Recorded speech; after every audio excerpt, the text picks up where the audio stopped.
Good afternoon students and welcome to today's class. आज भी मैंने एमसीक्यू टाइप क्वेश्चंस किए हैं और आज की भी क्लास बहुत मज़ेदार होने वाली है। पिछली बार मैंने जो टॉपिक कवर किया था वो था न्यूट्रिशन। बोर्ड एग्जाम्स के लिए इंपॉर्टेंट क्वेश्चंस एमसीक्यूज में लिए गए थे और आज का जो टॉपिक मैं कवर कर रहा हूँ वो है रेस्पायरेशन। तो चलिए शुरू करते हैं, आपको मज़ा आने वाला है इस स्लाइड में भी। पहला question, name one substance which is produced in anaerobic respiration by an organism but not in aerobic respiration. कि एक ऐसे सब्सटेंस का नाम बताइए जो कि एनारोबिक रेस्पायरेशन में तो प्रोड्यूस होता है लेकिन एरोबिक रेस्पायरेशन में प्रोड्यूस नहीं होता है। तो वो सब्सटेंस जो एनारोबिक रेस्पायरेशन में प्रोड्यूस होता है उसका नाम है इथेनॉल और इसका केमिकल फॉर्मूला होता है C2H5OH। ये एक्चुअल में अल्कोहल फैमिली का एक मेंबर है। तो दूसरा क्वेश्चन, एक name one organism which can live without oxygen. कि एक ऐसे ऑर्गेनिज्म का नाम बताइए जो कि ऑक्सीजन के बगैर रह सकता है। ऑक्सीजन के बगैर रह सकता है इसका मतलब इसमें कौन सा रेस्पायरेशन होगा? एनारोबिक रेस्पायरेशन होगा। तो अगर सीधी सीधी ये क्वेश्चन भी आता है कि name an organism which carry out anaerobic respiration, कि एक ऐसे ऑर्गेनिज्म का नाम बताइए जिसमें एनारोबिक रेस्पायरेशन होती है। और ये वाला भी क्वेश्चन आता है कि अगर एक ऐसे ऑर्गेनिज्म का नाम बताइए जो कि ऑक्सीजन के बगैर रह सकता है, तो दोनों का आंसर ईस्ट हो सकता है। Third question, in which type of respiration aerobic और anaerobic more energy is released. तो ये बताइए कि कौन से टाइप के रेस्पायरेशन में एरोबिक या एनारोबिक ज़्यादा एनर्जी रिलीज होती है। हम लोगों को पता है कि एरोबिक रेस्पायरेशन जो होता है वो ऑक्सीजन के प्रेजेंस में होता है, ठीक है। और जब ऑक्सीजन के प्रेजेंस में जो रेस्पायरेशन होता है उसमें ज़्यादा एनर्जी प्रोड्यूस होती है एनारोबिक रेस्पायरेशन के मुकाबले। जो एरोबिक रेस्पायरेशन होता है उसमें लगभग 36 टू 38 एटीपी मॉलिक्यूल्स रिलीज होते हैं, जबकि एनारोबिक रेस्पायरेशन में केवल 2 ATP of molecules of energy release होते हैं, ठीक है। So next question, name the substance whose buildup in the muscles during vigorous physical exercise may cause cramps. ठीक है, तो एक ऐसे सब्सटेंस का नाम बताइए जो कि हमारी मसल्स में बन जाता है जब हम लोग बहुत ज़्यादा हैवी एक्सरसाइज करते हैं और फिर हाथों पैरों में दर्द होने लगता है। आपने देखा होगा कि कई बार आप बहुत तेज़ दौड़ रहे हैं या फिर बहुत विगरस फिजिकल एक्सरसाइज करते हैं तो हाथों पैरों में दर्द होने लगता है। वो एक्चुअल में किसकी वजह से होता है? वो एक्चुअल में हमारी बॉडी में लैक्टिक एसिड के एक्यूमुलेशन की वजह से होता है। होता क्या है कि जब हम विगरस फिजिकल एक्सरसाइज करते हैं तो हम सांस बहुत तेज़ी से लेते हैं, तो क्या वो ऑक्सीजन की कमी हो जाती है जिसकी वजह से हमारी बॉडी में एनारोबिक रेस्पायरेशन होना शुरू हो जाता है मसल्स में, और ऑर्गेनिजम्स में लैक्टिक एसिड प्रोड्यूस होता है जो कि हमारी मसल्स में एक्यूमुलेट हो जाता है जिसकी वजह से हमारे हाथों पैरों में दर्द होता है, ठीक है। तो next question, which part of the roots is involve in the exchange of respiratory gases. कि रूट्स का कौन सा पार्ट रेस्पायरेटरी गैसेस के एक्सचेंज में हेल्प करता है। हम लोगों को पता है कि रूट्स तो ज़मीन के नीचे होती हैं और रूट्स में स्टोमेटा तो हो नहीं सकते क्योंकि स्टोमेटा तो लीव्स में होते हैं और लेंटिसल्स जो होते हैं वो स्टेम में होते हैं। तो रूट्स में बहुत छोटे छोटे हेयर की तरह स्ट्रक्चर्स होते हैं और उनको हम कहते हैं रूट हेयर, और ये रूट हेयर जो हैं वो रेस्पायरेटरी गैसेस के एक्सचेंज में काम आते हैं। Next question, name the process by which plants like roots stem and leaves get oxygen required for respiration. कि एक उस प्रोसेस का नाम बताइए जिसमें प्लांट्स के पार्ट्स जैसे रूट्स हो गया, स्टेम हो गया, लीव्स हो गया, वो रेस्पायरेशन के लिए ऑक्सीजन लेते हैं। तो हम लोगों को पता है कि रेस्पायरेटरी गैसेस का एक्सचेंज प्लांट बॉडी में हमेशा डिफ्यूजन प्रोसेस की वजह से होता है। डिफ्यूजन किसकी वजह से होता है? कॉन्सेंट्रेशन डिफरेंस की वजह से होता है। अगर कॉन्सेंट्रेशन ग्रेडियंट का डिफरेंस है तो डिफ्यूजन प्रोसेस होगा, ठीक है। डिफ्यूजन प्रोसेस जो है वो हमेशा हाई कंसंट्रेशन से लो कंसंट्रेशन की तरफ होता है। अगला, the name the pores in leaf through which respiratory exchange of gases takes place. कि उन पोर्स का नाम बताइए जिनसे रेस्पायरेटरी एक्सचेंज होता है गैसेस का। अभी मैंने बताया था आपको कि लीव्स में क्या होते हैं, छोटे छोटे पोर्स होते हैं और उन छोटे छोटे पोर्स को हम लोग कहते हैं स्टोमेटा, ठीक है। लास्ट टॉपिक में हम लोगों ने बताया, डिस्कस भी किया है। Next question, name the areas in wood stem through which respiratory exchange of gases takes place. ठीक है, तो वो एरियाज स्टेम में बताइए जिसमें रेस्पायरेटरी एक्सचेंज होता है, ठीक है, जिसकी वजह से रेस्पायरेटरी एक्सचेंज होता है। तो ये भी अभी बताया था कि वो होते हैं लेंटिसल्स। लेंटिसल्स क्या होते हैं? वो छोटी छोटी ओपनिंग्स होती हैं ट्री की बार्क में जहां पर गैस का एक्सचेंज होता है, ठीक है। Next question, which process occurs all the time in plants, respiration और फोटोसिंथेसिस। कि कौन सा ऐसा प्रोसेस है प्लांट्स में, रेस्पायरेशन या फोटोसिंथेसिस, जो हर समय होता है। देखिए, सबसे पहले ये ध्यान रखिएगा कि जो फोटोसिंथेसिस का प्रोसेस है उसके लिए एक इम्पॉर्टेंट कंडीशन जो है वो सनलाइट है, और सनलाइट जो है वो रात में नहीं होती है। इसका मतलब फोटोसिंथेसिस का प्रोसेस तो हमेशा नहीं हो सकता 24 घंटे। तो कौन सा बचा? रेस्पायरेशन का प्रोसेस। तो रेस्पायरेशन ही वही प्रोसेस है जो प्लांट में हमेशा होता रहता है 24 घंटे, ठीक है। तो अगर ये क्वेश्चन आता है कि which process occurs all the time in plants, तो ये आप लिखेंगे रेस्पायरेशन, ठीक है। और रेस्पायरेशन क्या होता है? Breaking down of food to release energy, कि खाने का टूटना ताकि एनर्जी रिलीज की जा सके, उसको हम लोग कहते हैं respiration. Next question, name the organs of breathing in fish. देखिए फिश में हम लोगों को ब्रीथिंग ऑर्गन बताना है जहां से वो ब्रीथ करती है। हम लोगों को पता है कि फिशेस के पास लंग्स तो होते नहीं है क्योंकि वो एक्वेटिक ऑर्गेनिजम्स होते हैं, और एक्वेटिक ऑर्गेनिजम्स में क्या होता है? हमेशा ज्यादातर गिल्स होते हैं, ठीक है। सो अगर organs of breathing in fish पूछा जाए तो वो क्या आएंगे? गिल्स। अगला question, name an animal which absorbs oxygen through it's moist skin, ठीक है। एक ऐसा एनिमल का नाम बताना है जो कि ऑक्सीजन एब्जॉर्ब करता है अपनी मॉइस्ट स्किन से। तो हम लोगों को पता है कि ऐसा ऑर्गेनिज्म क्या है? अर्थवॉर्म है, जिसको हिंदी में हम लोग केंचुए भी कहते हैं, राइट। आप लोगों ने देखा होगा बारिश में वो लंबे लंबे से कीड़े टाइप होते हैं, ठीक है, जो कि डीकम्पोजर्स भी होते हैं। इनको हम फ्रेंड्स ऑफ द फार्मर्स भी कहते हैं। क्यों कहते हैं? क्योंकि ये सॉइल को फर्टाइल करने का काम करते हैं, ठीक है, और एयरी बनाते हैं। Next question, name an animal which depends on simple diffusion of gases for breathing, कि क्या ऐसे एनिमल का नाम बताइए जो कि सिंपल डिफ्यूजन पे, ब्रीथिंग के लिए सिंपल डिफ्यूजन के प्रोसेस पर डिपेंड करता है। हम लोगों को पता है कि अमीबा एक यूनिसेलुलर ऑर्गेनिज्म है और इसमें ब्रीथिंग के लिए कोई स्पेसिफिक ऑर्गन नहीं होता है, जैसे हमारे पास है माउथ, नोज, है ना। तो यहाँ पर क्या होता है कि जो रेस्पायरेशन के लिए, ब्रीथिंग के लिए डिफ्यूजन ऑफ गैसेस होती हैं, गैस का जो डिफ्यूजन होता है वो उसकी जनरल बॉडी सरफेस से होता है, समझ आया। और ये जनरल बॉडी सरफेस का प्रोसेस कौन से प्रोसेस से होता है? डिफ्यूजन से। हम लोगों को ऐसे दो ऑर्गेनिजम्स के नाम बताने हैं जो अपने गिल्स के थ्रू, अभी मैंने बताया कि हम लोगों ने अभी पढ़ा था कि फिश में गिल्स होते हैं, और एक और कौन सा है? प्रॉन। क्या कहते हैं उसको? प्रॉन, ठीक है। ये एक्वेटिक एनिमल है। अगला हम लोग फ्रेश वाटर में भी हालांकि ये पाया जाता है। अगला हम लोग क्वेश्चन देखेंगे, the trachea divides into two tubes at its lower and and what is the name of this two tubes. देखिए ये ध्यान रखिए, हम जब सांस लेते हैं वो नोस्ट्रल से जाती है, नोस्ट्रल्स के बाद हमारी फेरिंग्स में आ जाती है, और फेरिंग्स के बाद हमारे विंड पाइप में चली जाती है। और विंड पाइप का दूसरा नाम क्या है? ट्रैकिया, ठीक है। ये जो ट्रैकिया है वो नीचे आकर दो पार्ट्स में बट जाती है, ठीक है। तो वो दो ट्यूब्स कौन से होते हैं? उनको हम कहते हैं ब्रोंकस। क्या कहा जाता है उन दो ट्यूब्स को? ब्रोंकस कहा जाता है, ठीक है। और ये जो ब्रोंकस होते हैं फिर आगे बहुत सारे पार्ट्स में डिवाइड हो जाते हैं, फाइन ब्रांचेस में डिवाइड हो जाते हैं, जिनको हम कहते हैं ब्रोंक्यूल्स, ठीक है। तो अगर क्वेश्चन आता है कि जो ट्रेकिया है वो दो ट्यूब्स में बढ़ती है लोअर एंड में, तो इन ट्यूब्स का नाम क्या है? उनको आप लिखेंगे ब्रोंकस, ठीक है। Next, where does the blood absorb oxygen in the human body, कि जो हमारा ब्लड है वो कहाँ पर ऑक्सीजन को एब्जॉर्ब करता है? देखिए हम लोगों को पता है कि जब हम सांस लेते हैं तो ऑक्सीजन कहाँ जाती है? हमारे लंग्स में जाती है, ठीक है। लंग्स का सबसे लास्ट वाला पार्ट होता है, छोटे छोटे एयर सैक्स होते हैं जिनको हम कहते हैं एल्वियोली, और यहीं पर जो होता है वो एक्सचेंज ऑफ गैसेस होता है। तो इसका मतलब इसका आंसर क्या हो जाएगा? एल्वियोलाई हो जाएगा, ठीक है। Next question, name the red pigment which carries oxygen in blood. अच्छा, एक और तरीके से क्वेश्चन ये आ सकता है क्या, कि एक ऐसे पिगमेंट का नाम बताइए जिसकी वजह से हमारा ब्लड रेड होता है, ठीक है। तो उसका आंसर भी होगा हीमोग्लोबिन। यहाँ पर पूछा है कि उस रेड पिगमेंट का नाम बताइए जो कि ऑक्सीजन कैरी करता है, तो इसका आंसर भी हीमोग्लोबिन होगा। क्यों होगा हीमोग्लोबिन? क्योंकि हीमोग्लोबिन जो है वो एक ट्रांसपोर्टर की तरह काम करता है, जो कि ऑक्सीजन को क्या करता है? कैरी करने का काम करता है, हमारी बॉडी में ऑक्सीजन को कैरी करने का काम करता है, ठीक है, समझ आया। तो एक वो रेड पिगमेंट जो है जो ऑक्सीजन को हमारे ब्लड में लेकर जाता है या ऑक्सीजन के ट्रांसपोर्ट में मदद करता है, वो है हीमोग्लोबिन।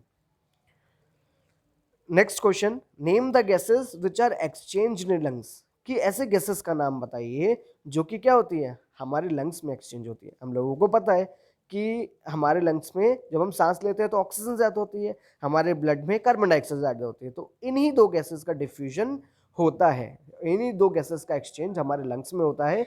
एक है ऑक्सीजन और दूसरी है कार्बन डाइऑक्साइड, ठीक है। Next question, where in the lungs does gas exchange take place. अभी बताया था कि हमारे ब्लड में क्या होता है, कि हमारे ब्लड में गैस एक्सचेंज किस पार्ट में होता है? लंग्स में। देखिए अभी बताया था कि जो हमारा ट्रकिया है वो दो पार्ट में बट जाता है, ब्रोंकस, फिर वो ब्रोंकस क्या होता है और फाइनल ब्रांचेस में बट जाती हैं जिनको हम कहते हैं ब्रोंक्यूल्स, ठीक है।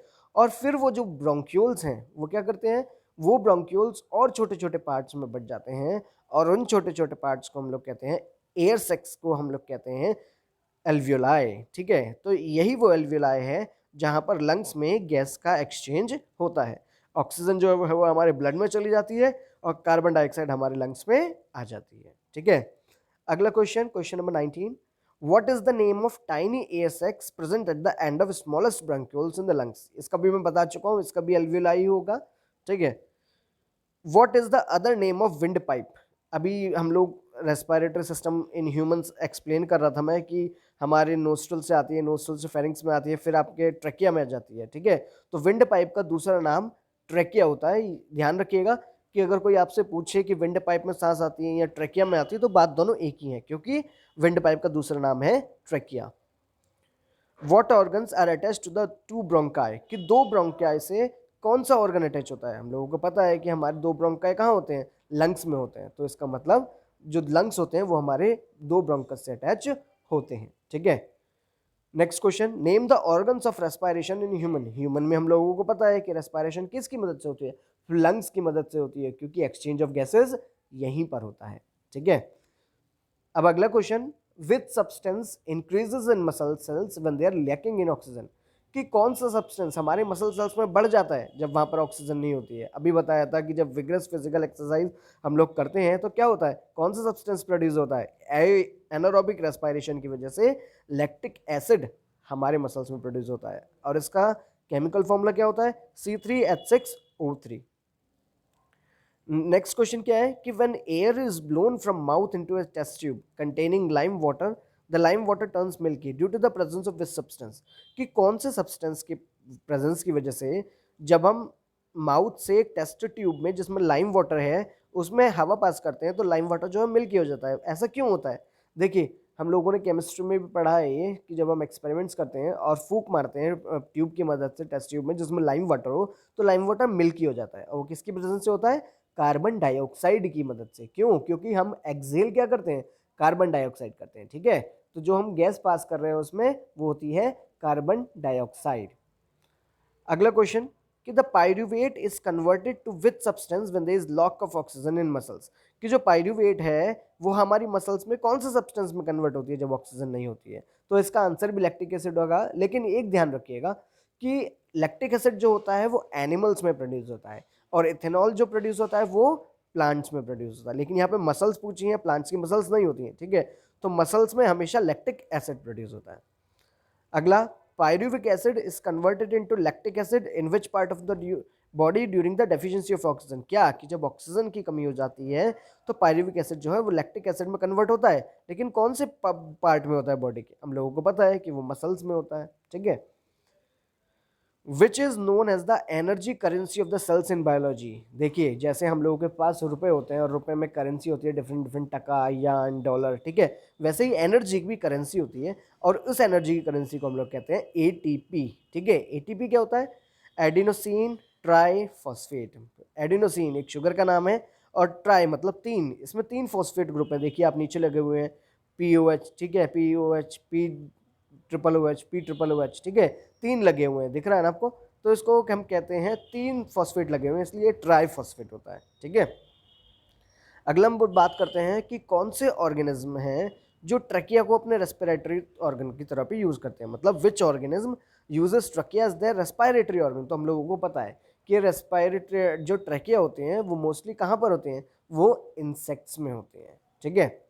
अगला question, in cockroach oxygen enters the body through, क्या कि कॉकरोच में जो ऑक्सीजन आती है वो कैसे आती है, कौन से ऑर्गन्स के थ्रू आती है। देखिए हम लोगों के तो नाक होती है, नाक के बाद विंड पाइप होता है, लेकिन कॉकरोच में नाक नहीं होती है, ठीक है। तो यहाँ पर जो ऑक्सीजन है वो कॉकरोच की बॉडी में छोटे छोटे छेद होते हैं साइडों में और उसको हम कहते हैं स्पायरिकल्स। क्या कहा जाता है, स्पायरिकल्स, ठीक है। अगला क्वेश्चन कि how many ATP of molecules of energy are produced during aerobic respiration. अभी बताया था कि सबसे ज़्यादा एनर्जी कौन से वाले रेस्पिरेशन प्रोड्यूस होते हैं, एरोबिक रेस्पिरेशन प्रोड्यूस होती है, और यहाँ पर लगभग कितने 36 एटीपी ऑफ मॉलिक्यूल्स प्रोड्यूस होते हैं। आप देख सकते हैं नीचे लिखा हुआ है कि 36 to 38 ATP of molecules are produced in aerobic respiration. How many ATP molecules of energy are produced during anaerobic respiration. Anaerobic respiration में कितनी होती है ये भी हम लोगों को पता है कि एनारोबिक रेस्पिरेशन में जो एनर्जी प्रोड्यूस होती है वो लगभग 2 एटीपी मॉलिक्यूल्स के बराबर होती है। ठीक है, अगला question, what is the average rate of breathing in an adult man at rest. क्या कि जो एक आदमी है, अडल्ट मैन है जो कि आराम कर रहा है, उसमें एवरेज रेट ऑफ ब्रीथिंग क्या होगी, वो कितनी बार सांस ले रहा है लगभग 1 मिनट में। तो ये ध्यान रखिएगा, ह्यूमंस के लिए जो टिपिकल रेस्पिरेटरी रेट है अडल्ट ह्यूमन एट रेस्ट वो लगभग 12 से 18 ब्रीथ्स पर मिनट, मतलब हम लोग 1 मिनट में लगभग 12 से 18 बार सांस लेते हैं। ठीक है, अगला question, what is the normal range of haemoglobin in the body of a healthy adult person. क्या कि हीमोग्लोबिन का जो नॉर्मल रेट है वो हेल्दी एडल्ट पर्सन में कितना है। ये देखिए, ये जो है हीमोग्लोबिन का जो रेशियो है वो डिफर करता है आदमी मेन और विमेन में। ठीक है, मेन में ये अलग होता है और विमेन में ये अलग होता है। मेन में ज़्यादा होता है क्योंकि मेन ज़्यादातर फिजिकल एक्सरसाइजेज ज़्यादा करते हैं in most of the cases. ठीक है, तो फॉर मेन 13.5 to 17.5 ग्राम पर डेसीलीटर। ठीक है, तो मेन में कितना है ये 13.5 to 17.5 ग्राम्स पर डेसीलीटर है और वुमेन्स के लिए ये 12.0 to 15.5 ग्राम्स पर डेसीलीटर है। ठीक है, ध्यान रखिएगा कि मेन के लिए 13.5 to 17.5 ग्राम्स पर डेसीलीटर और विमेन के लिए 12.0 to 15.5 grams per deciliter. Next question, what is the process of oxidation of glucose to pyruvic acid और पायरुवेट कॉल्ड। ठीक है, ये पूछ रहा है कि जो ग्लूकोज का ऑक्सीडेशन होता है, मतलब ऑक्सीजन ऐड होती है ग्लूकोज में हमारे खाने में और ये पायरुविक एसिड या पायरुवेट में कन्वर्ट हो जाता है, तो इस प्रोसेस को हम लोग क्या कहते हैं। इस प्रोसेस को हम लोग कहते हैं ग्लाइकोलाइसिस। ग्लाइकोज मतलब ग्लूकोज और लाइसिस मतलब टूटना, तो ग्लूकोज का पायरुवेट में टूटना क्या कहलाता है आपका, ग्लाइकोलाइसिस कहलाता है। ठीक है, या फिर ऑक्सीडेशन ऑफ ग्लूकोज कहलाता है ग्लाइकोलाइसिस। ठीक है, अगला, what is the name of simple food which is oxidized in the cells of organisms during respiration. क्या कि उस सिंपल फूड का क्या नाम है जो कि ऑर्गेनिजम्स के सेल में ऑक्सीडाइज होता है रेस्पिरेशन के वक्त, मतलब ऑक्सीजन ऐड होती है इसमें। तो हम लोगों को पता है कि खाना होता है, लेकिन खाने के सिंपलेस्ट फॉर्म क्या है हमारी बॉडी में, वो है आपका ग्लूकोज। ठीक है, ये ग्लूकोज एक्चुअली ये केमिकल फॉर्मूला इसका दे रखा है और इसके 2 फॉर्म्स होते हैं, अल्फा डी ग्लूकोज और बीटा डी ग्लूकोज। ये जब आप हायर क्लासेस में आ जाएंगे तो पढ़ेंगे। ठीक है, और शायद मैं इस पर वीडियो भी बनाऊं। तो next question, the process of glycolysis takes place in. तो ये ग्लाइकोलाइसिस अभी बताया मैंने कि ग्लूकोज का पायरुवेट में या पायरुविक एसिड में टूटना ग्लाइकोलाइसिस कहलाता है। तो ये ग्लाइकोलाइसिस का प्रोसेस हमारे सेल में कहाँ होता है, तो ये ग्लाइकोलाइसिस का जो प्रोसेस है वो हमारे सेल्स में साइटोप्लाज्म में होता है। ठीक है, इतना चीज़ का ध्यान रखिएगा।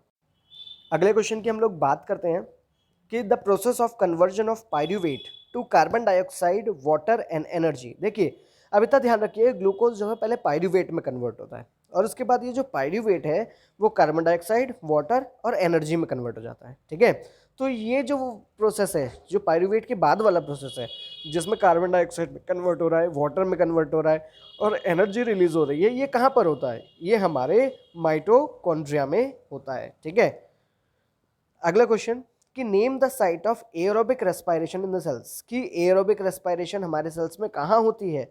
हम लोगों को पता है कि एरोबिक रेस्पिरेशन हमारे सेल्स में माइटोकॉन्ड्रिया में होती है और यही वो मेन ऑर्गेनल है जो कि रेस्पिरेशन में मदद करता है। ठीक है, एक चीज़ और ध्यान रखिएगा, क्वेश्चन नंबर अच्छा नेक्स्ट क्वेश्चन के बारे में बात करते हैं। What is the full form of ATP. अभी बताया था कि एनर्जी करेंसी किसको कहते हैं, एनर्जी करेंसी एटीपी को कहते हैं। और एटीपी क्या होता है, एडिनोसिन ट्राइफॉस्फेट। ठीक है, अभी बताया था कि एडिनोसिन आपका जो है वो शुगर है। ठीक है, और एडेनिन आपका जो होता है वो बेस पेयर होता है और आपका 3 फॉस्फेट ग्रुप होते हैं, इसलिए इसको हम लोग ट्राइफॉस्फेट कहते हैं, क्योंकि 3 फॉस्फेट ग्रुप है इसलिए इसको ट्राइफॉस्फेट कहा जाता है।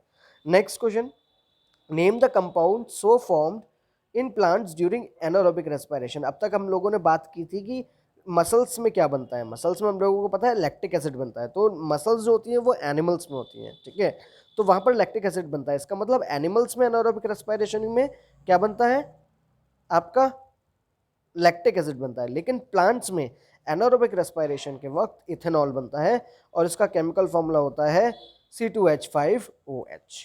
तो स्टूडेंट्स आज के लिए इतना बहुत है। आई होप कि आपको इस स्लाइड में, इस वीडियो में मज़ा आया होगा। ये क्वेश्चंस इंपॉर्टेंट हैं और ये क्वेश्चंस आने के बहुत ज़्यादा चांसेस होते हैं, तो मैं इन पर वीडियोस बना रहा हूँ। कमेंट करके मुझे बताइएगा कि आपको वीडियो कैसी लगी। लाइक कीजिए, शेयर कीजिए और चैनल को सब्सक्राइब कीजिए। और नेक्स्ट वीडियो में बहुत जल्दी लाऊंगा। तब तक के लिए stay home, stay safe. Thank you.